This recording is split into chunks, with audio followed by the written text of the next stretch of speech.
Pernah memegang ponsel legendaris Walkman atau seri Cybershot yang dulu terasa seperti masa depan di genggaman?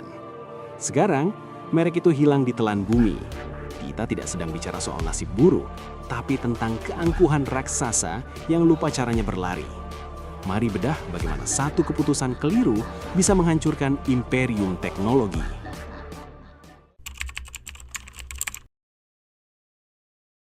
Ingat tahun 2001?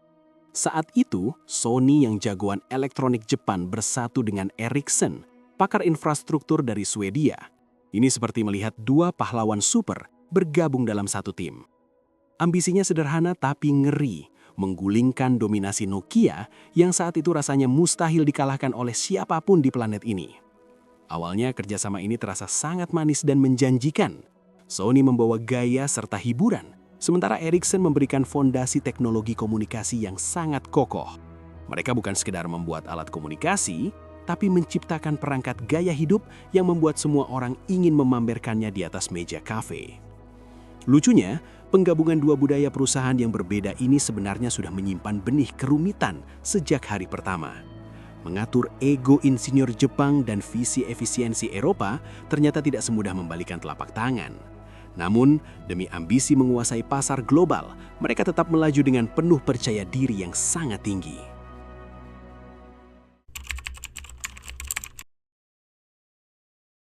Nah, disinilah masa kejayaan itu bermula dan membuat kita semua jatuh cinta. Ingat seri W200 atau K750 yang ikonik itu?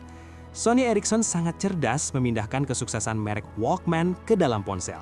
Mendengarkan musik tidak lagi butuh perangkat terpisah. Cukup satu ponsel oranye yang sangat trendy. Tidak berhenti di sana, mereka juga membawa teknologi kamera Cybershot ke genggaman kita. Saat itu punya ponsel dengan penutup lensa geser dan lampu kilat xenon sudah terasa seperti jadi fotografer profesional dadakan. Penjualan mereka meledak hebat dan posisi 3 besar dunia berhasil mereka amankan dengan sangat gagah. Rasanya saat itu Sony Ericsson tidak bisa salah langkah sedikit pun. Setiap produk baru yang mereka rilis selalu menjadi bahan pembicaraan hangat di sekolah atau kantor. Mereka berhasil membuat teknologi terasa sangat personal dan menyenangkan. Sebuah pencapaian yang bahkan membuat kompetitor lain mulai merasa gerah dan sangat khawatir. Sayangnya, kesuksesan besar seringkali menjadi racun yang mematikan secara perlahan. Karena merasa sudah berada di puncak, Sony Ericsson mulai sedikit malas untuk melakukan inovasi yang benar-benar radikal. Mereka justru terlalu sibuk memoles fitur-fitur lama tanpa menyadari bahwa arah mata angin industri mulai berubah total. Mereka merasa bahwa desain cantik dan fitur multimedia sudah lebih dari cukup untuk bertahan. Padahal, di balik layar dunia perangkat lunak sedang menyiapkan revolusi besar yang akan mengubah segalanya. Keasikan merajai pasar ponsel fitur membuat mereka kurang peka terhadap keinginan pengguna yang mulai menginginkan sesuatu yang lebih pintar. Ini pelajaran berharga bagi kita semua. Jangan pernah merasa aman hanya karena hari ini kita menang. Keangkuhan untuk tidak melihat perubahan kecil di sekitar adalah awal dari keruntuhan yang besar.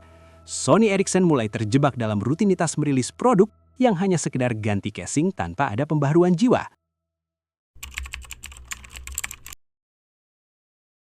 Tahun 2007 menjadi titik balik yang sangat menyakitkan ketika Steve Jobs memperkenalkan iPhone ke dunia. Tiba-tiba, semua ponsel dengan tombol fisik terlihat seperti teknologi purbakala yang sangat membosankan. Sony Ericsson bersama Nokia dan BlackBerry awalnya hanya tertawa kecil melihat ponsel tanpa tombol fisik yang baterainya boros itu. Ketawa itu berubah jadi keringat dingin saat melihat masyarakat mulai mengantre panjang demi sebuah layar sentuh. Sony Ericsson gagal menyadari bahwa masa depan bukan lagi soal perangkat keras, melainkan soal ekosistem dan kemudahan aplikasi. Mereka terlalu mencintai fisik ponsel mereka sampai lupa membangun otak atau sistem operasi yang mumpuni. Keterlambatan merespons pergeseran ini adalah lubang kubur pertama yang mereka gali sendiri. Mereka masih percaya bahwa kualitas audio dan kamera adalah segalanya bagi konsumen setianya. Padahal, dunia sudah bergeser ke arah internet seluler yang cepat dan integrasi layanan digital yang memudahkan segala urusan manusia setiap harinya. Saat sadar mereka tertinggal, Sony Ericsson malah terlihat kebingungan menentukan arah hidup mereka. Mereka sempat mencoba bertahan dengan Symbian, lalu melirik UIQ, bahkan sempat mencoba Windows Mobile yang sangat kaku. Ketidakkonsistenan ini membuat para pengembang aplikasi enggan melirik platform mereka dan pengguna mulai merasa sangat bingung. Bayangkan saja, Anda ingin membuat rumah tapi pondasinya berubah-ubah setiap bulan. Pasti berantakan kan? Hal inilah yang terjadi pada pengembangan perangkat lunak mereka yang terasa sangat lambat dan tidak intuitif. Sementara itu, Android mulai muncul sebagai penyelamat bagi banyak vendor ponsel yang sedang merasa tersesat. Keputusan untuk akhirnya beralih ke Android sebenarnya sudah benar, tapi sayangnya eksekusinya sangat terlambat. Mereka kehilangan momentum emas di mana merek lain seperti Samsung sudah lebih dulu berlari kencang. Kebingungan identitas ini membuat citra mereka sebagai pelopor teknologi perlahan mulai luntur dan digantikan oleh pemain-pemain baru.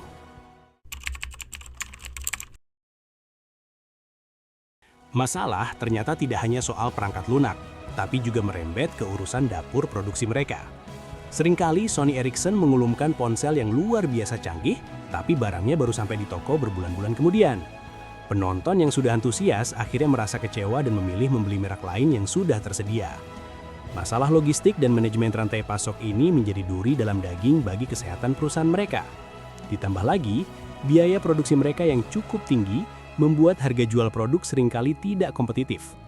Mereka terjebak antara ingin menjadi produk premium, namun tidak memiliki ekosistem sekuat Apple di masa itu. Efisiensi yang diharapkan dari penggabungan Sony dan Ericsson ternyata tidak berjalan sesuai rencana semula. Ego antar divisi justru sering menghambat proses pengambilan keputusan yang seharusnya bisa dilakukan dengan sangat cepat. Di industri teknologi yang bergerak secepat kilat, kelambatan sekecil apapun bisa berarti kehilangan jutaan pelanggan setia. Memasuki era 2010-an, pasar ponsel pintar sudah berubah menjadi medan perang yang sangat brutal. Samsung muncul dengan seri Galaxy yang agresif, sementara merek-merek Tiongkok mulai menawarkan spesifikasi tinggi dengan harga miring. Sony Ericsson terjepit di tengah-tengah tanpa memiliki posisi tawar yang cukup kuat untuk melawan balik. Mereka mencoba bertahan dengan seri Xperia, namun sayangnya, perangkat-perangkat awal mereka sering mengalami masalah teknis, mulai dari layar yang kurang responsif hingga masalah panas berlebih yang membuat pengguna merasa sangat tidak nyaman. Kepercayaan konsumen yang sudah dibangun bertahun-tahun mulai terkikis habis karena kualitas produk yang tidak konsisten.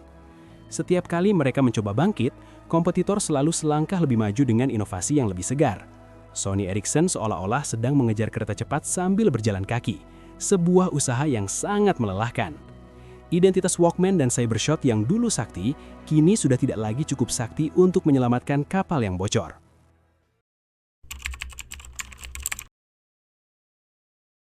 Akhirnya, pada tahun 2012, Sony memutuskan untuk membeli seluruh saham Ericsson dan mengakhiri kerjasama mereka. Merek Sony Ericsson resmi dihapus dan hanya menyisakan nama Sony saja untuk lini ponsel pintarnya. Ini adalah pengakuan pahit bahwa visi pernikahan dua raksasa ini tidak lagi relevan dengan perkembangan zaman. Meskipun Sony masih memproduksi ponsel hingga hari ini, gaungnya tidak pernah lagi sama seperti masa kejayaan dulu. Mereka kini hanya menjadi pemain kecil di pasar yang pernah mereka kuasai dengan sangat dominan. Sebuah akhir yang cukup melankolis bagi merek yang dulu pernah menjadi simbol status dan gaya hidup anak muda. Keputusan berpisah ini menandai berakhirnya sebuah babak penting dalam sejarah teknologi komunikasi dunia kita. Kita belajar bahwa sebesar apapun sebuah nama, ia bisa runtuh jika gagal beradaptasi dengan keinginan zaman. Sony Ericsson kini hanya tinggal kenangan manis dalam laci meja atau kotak kenangan bagi para penggemar setianya.